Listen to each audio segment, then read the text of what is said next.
인생에서 가장 중요한 게 무엇인지 생각해 볼 수 있는 순간은 아이러니하게도 죽음의 문턱 앞에서 멈추었을 때다.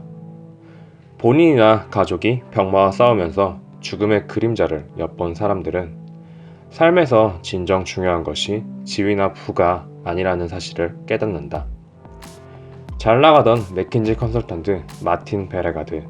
그는 죽음의 문턱을 경험한 뒤 완벽해 보이던 그의 인생 궤도를 수정했다.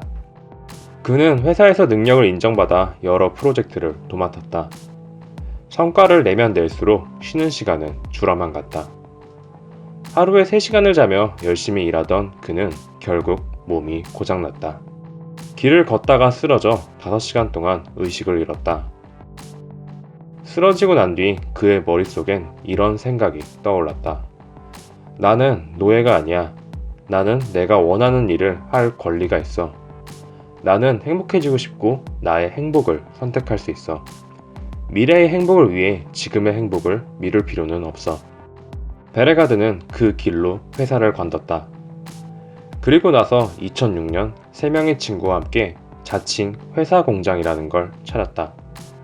참신한 아이디어를 토대로 벤처기업을 창업해 3년 동안 키운 뒤 다른 사람에게 팔고 또 새로운 벤처를 창업하는 사업이었다. 그는 이 회사를 세우며 원칙을 세웠다. 기업은 성공적이어야 하지만 주 35시간 이상을 일해서는 안 되고 1년에 8주는 휴가를 가야 했다. 일을 성공하기 위해 건강과 가족, 친구를 희생하면 안 됐다. 그는 행복한 삶과 일의 성공이 양립 불가능하다는 생각은 잘못됐다고 말한다. 흔히 지금 돈을 잔뜩 벌면 나중에 그 돈으로 행복하게 살 수 있을 것이라고 말합니다. 그런데 그 나중이란 미래는 도대체 언제 찾아올지 모르거든요. 얼마나 오래 살지 알지도 못하면서 말이죠. 저는 자기가 생각하는 삶을 밀어붙일 수 있는 용기가 가장 중요하다고 생각합니다. 일을 오래 하며 피곤한 삶이 높은 연봉을 가져다 주는 게 아니라 일에 투여하는 집중력이 당신에게 높은 연봉을 가져다 줍니다. 6시간 일한다고 목표를 달성하지 못하는 것도 아니고 12시간 일한다고 2배의 성과를 얻는 것도 아니죠. 그런데 여전히 많은 사람들이 50시간이 아니라 70시간을 일할 때 더 많은 일을 해낸다고 믿는 게 안타깝습니다.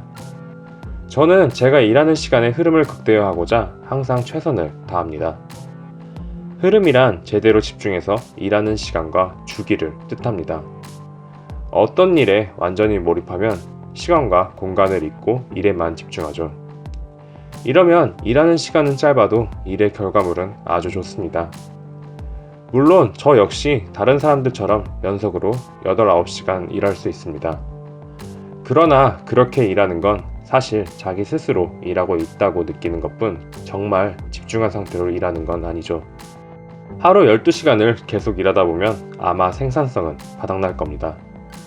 저는 오히려 8시간을 집중해서 일하는 사람이 12시간 일한 사람보다 더 뛰어난 무언가를 만들어낼 수 있다고 생각합니다.